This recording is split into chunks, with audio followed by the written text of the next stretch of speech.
Halo Tribuners, selamat jumpa di Tribun Ambon hari ini. Bersama saya Ajeng Hatalea akan kami hadirkan berita terbaru dari Kota Ambon dan Provinsi Maluku pada umumnya. Dan kita mulai saja dengan berita pertama. Sudah berlaku di Ambon Tribuners, ini daftar besaran tilang elektronik serta risiko jika tidak bayar. Sejak sanksi tilang elektronik diberlakukan di Kota Ambon, pelanggaran di jalan raya akan terekam kamera Electronic Traffic Law Enforcement atau ETLE selama 24 jam per hari. Sehingga para pengendara diminta untuk berhati-hati dan mematuhi aturan lalu lintas meskipun tidak dijaga oleh polisi lalu lintas. Terlebih lagi Tribuners, saat ini ada personel yang khusus diterjunkan ke lapangan untuk memantau pengendara yang menggunakan kamera ETLE atau mobile untuk merekam para pelanggar di jalanan yang tak terjangkau oleh kamera ETLE statis. Lantas, berapakah sebenarnya besaran denda yang harus dibayarkan pengendara jika melanggar aturan dan terekam kamera ETLE? Berdasarkan MOU Kepolisian, Kejaksaan, dan Pengadilan di Ambon, ini besaran denda yang harus dibayarkan pengendara jika melanggar aturan dan terekam kamera ETLE Tribuners. Tidak memakai sabuk pengaman untuk minibus harus membayar Rp150.000, sementara untuk truk harus membayar Rp250.000. Tidak menggunakan helm SNI, pengemudi maupun dibonceng harus membayar Rp100.000. Sementara pengendara roda 2 yang melanggar rambu lalu lintas dan marka jalan harus membayar Rp150.000. Dan untuk roda 4 harus membayar Rp250.000. Pengendara roda 2 yang menggunakan HP saat berkendara harus membayar Rp350.000, sementara pengendara roda 4 membayar Rp500.000. PSK Subdit Gakum Ditlantas Polda Maluku, Kompol Tommy Siahaya mengatakan, batas maksimum untuk melakukan pembayaran denda tilang hanya 14 hari. Denda tilang elektronik dapat dibayarkan dengan Bank BRI Virtual Account yang ditujukan kepada rekening ETLE. Jika tidak ada konfirmasi dari penerima tilang elektronik,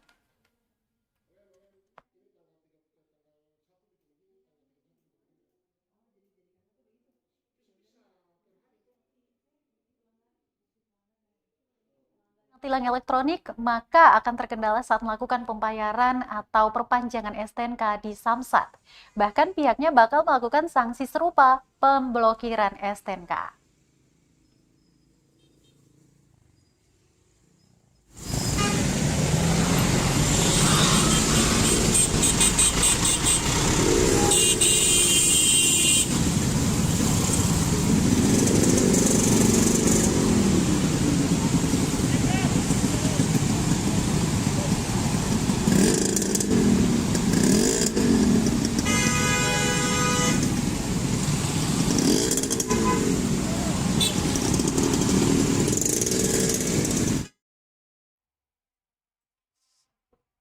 Masih dari Kota Ambon Tribuners, bagi warga Ambon nih wajib membayar retribusi sampah sebesar Rp6.000 setiap bulannya. Warga Kota Ambon wajib membayar Rp6.000 untuk biaya retribusi sampah setiap bulannya. Dari sebelumnya hanya wajib membayar 600 setiap bulannya. Merupakan kebijakan baru dari pemerintah Kota Ambon sebagai upaya penanganan sampah yang hingga kini belum mampu teratasi dengan baik. Peningkatan pendapatan asli daerah atau PAD menjadi tujuan lainnya kebijakan baru tersebut. Dijelaskan tarif tersebut bakal ditagih melalui perangkat desa atau negeri dari masing-masing kepala keluarga karena itu merupakan sampah keluarga.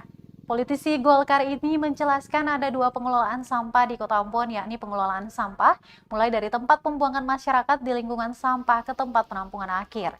Sementara untuk sistem lainnya yang masih akan dibahas adalah terkait pengelolaan sampah oleh pihak ketiga melalui RT atau RW setempat. Mantan Ketua Komisi 1 itu menambahkan, tim relawan di bawah RT atau RW nantinya juga akan diatur dalam sistem kontrak untuk melakukan penagihan terhadap retribusi sampah keluarga tersebut.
Kita ke kasus hukum Tribuners Kejati Maluku tetapkan 4 tersangka kasus korupsi makan minum nakes COVID-19 RSUD Dr. M. Haulusi. Kejaksaan Tinggi Maluku telah menetapkan 4 orang tersangka kasus dugaan korupsi anggaran makan minum tenaga kesehatan COVID-19 di RSUD Dr. M. Haulusi tahun 2020. 4 tersangka kasus korupsi di RSUD Dr. M. Haulusi itu berinisial JAA, LML, MD, dan HB. Keempatnya ditetapkan sebagai tersangka usai tim penyidik mengantongi hasil audit dari kantor perwakilan BPKP Provinsi Maluku. Wahyudi mengungkapkan berdasarkan hasil audit negara alami kerugian berkisar 600 jutaan rupiah dari salah satu kasus korupsi di rumah sakit milik pemerintah itu. Dia melanjutkan tim penyidik masih akan memanggil kembali keempatnya untuk diperiksa sebagai tersangka. Sementara itu, Tribuners terkait kasus dugaan korupsi pembayaran jasa medical check-up pemilihan calon kepala daerah dan wakil kepala daerah kabupaten kota dan provinsi Maluku dari tahun 2016 hingga 2020, hingga kini belum ada penetapan tersangka.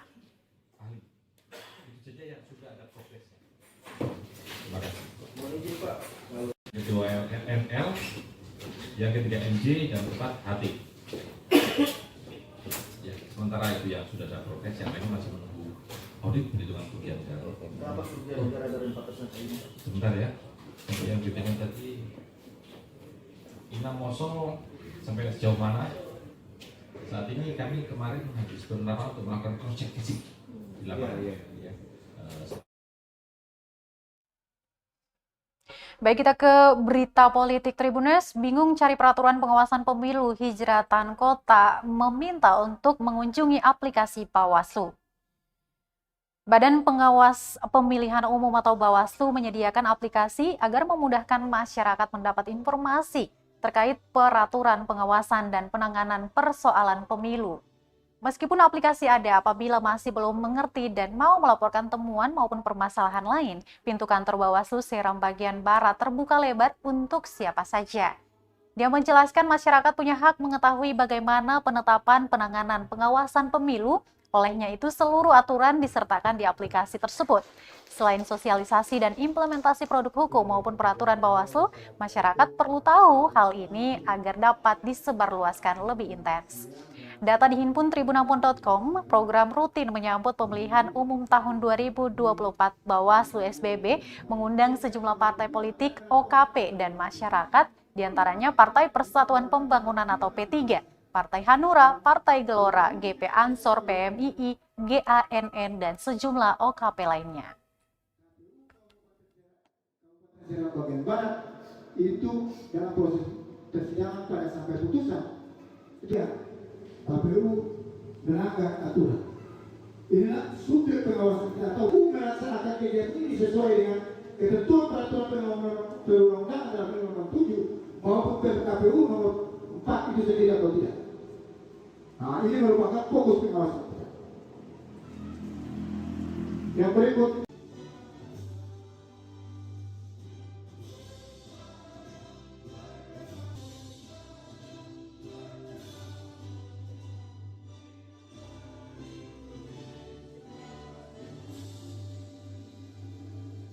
Dilanjutkan dengan Mars Bawaslu.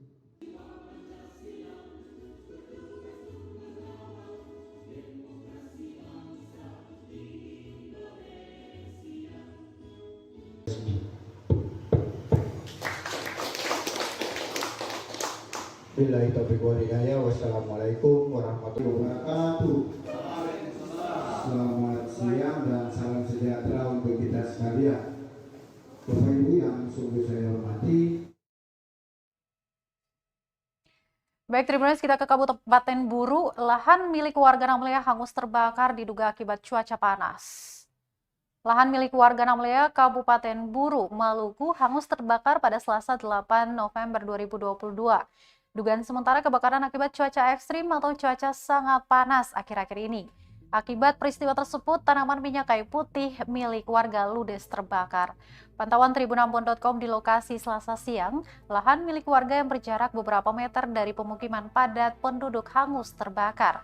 Tidak berselang lama, tim pemadam kebakaran tiba di lokasi dengan 1 unit mobil pemadam langsung memadamkan kobaran api. Dari kejadian tersebut, akses jalan di Pilar dan Dervas sempat terputus karena kabut tebal menutupi ruas jalan itu, sehingga pihak kepolisian dan TNI mengamankan lokasi kebakaran dan mengubah arah lalu lintas. Salah seorang saksi, Baso Idris, mengatakan peristiwa kebakaran lahan itu terjadi sekitar pukul 12.30 waktu Indonesia Timur.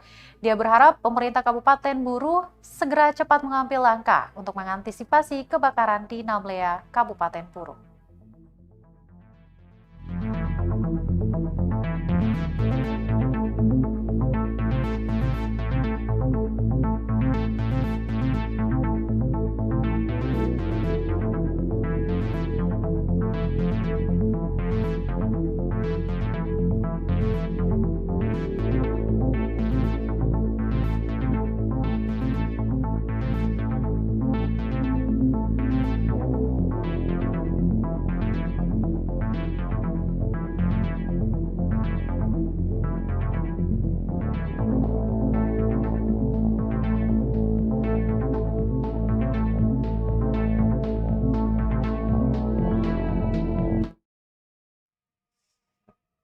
Masih dari Kabupaten Buru, Tribuners, DLH Buru pastikan bersihkan sampah di Namlea hari ini. Dinas Lingkungan Hidup atau DLH Buru pastikan bersihkan sampah di kawasan TPA Desa Batu Boy, Kecamatan Namlea, Kabupaten Buru, Maluku hari ini. Hal ini disampaikan Kepala Bidang Pengelolaan Sampah dan Limbah Bahan Berbahaya Beracun DLH Buru, Dwi Dharma, Tuan Kota. Dia mengungkapkan pembersihan itu dilakukan menggunakan alat berat jenis loader. Seperti diberitakan Tribuners, memang tumpukan sampah meluber hingga di bibir jalan raya kawasan Desa Batu Boy, Kecamatan Namlea, Kabupaten Buru. Kondisi itu sangat mengganggu kenyamanan pengendara yang melintas area tersebut.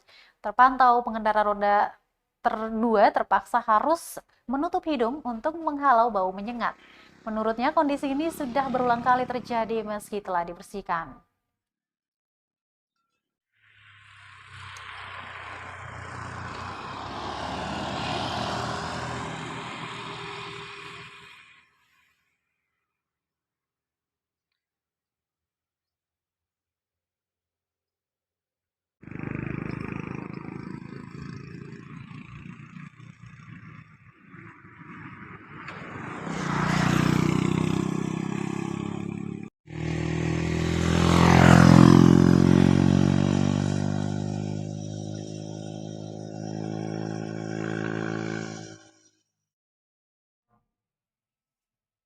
Baik, Tribuners, dari Kabupaten Buru kita ke Kabupaten Maluku Tengah. Harga cabai di Kota Masohi turun drastis, kini dijual Rp60.000 per kilogram.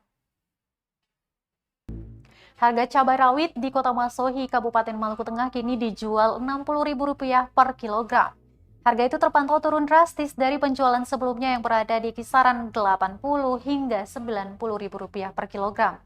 Di Pasar Binaya Masohi pada Selasa 8 November 2022. Sementara harga cabai keriting dijual Rp15.000 per kilogram atau turun Rp25.000 dari pasaran sebelumnya Rp35 hingga Rp40.000. Dikatakan turunnya harga cabai asal Kecamatan Seram Utara Timur Kobi, Maluku Tengah itu disebabkan stok melimpah di tingkat petani. Harga ini lanjut lagi baru turun sejak seminggu terakhir.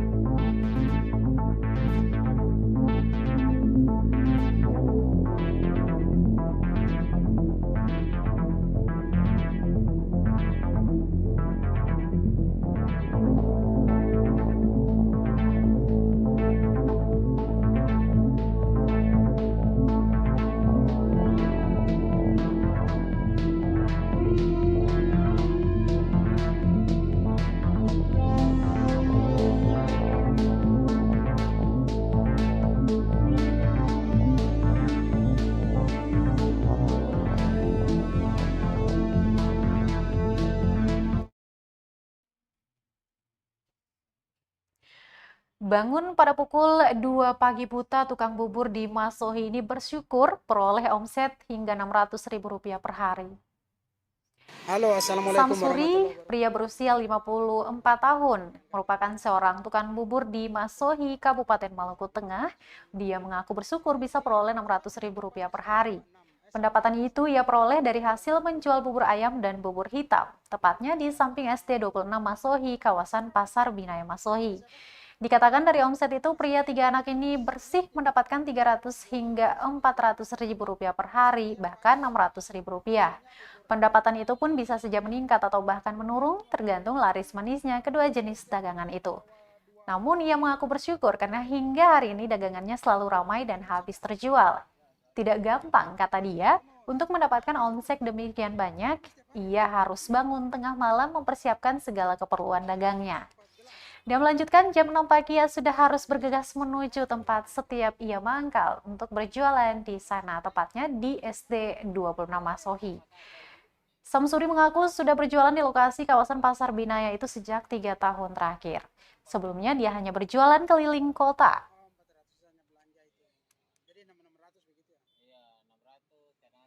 Bisa 350, Oh, bisa gitu. belanja. Bisa belanja.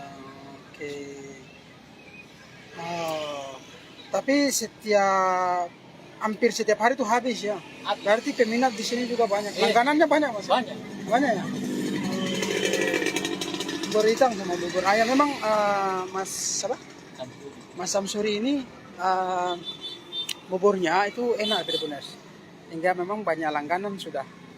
Nah, jadi setiap hari jualan itu dari pagi jam 6 ya?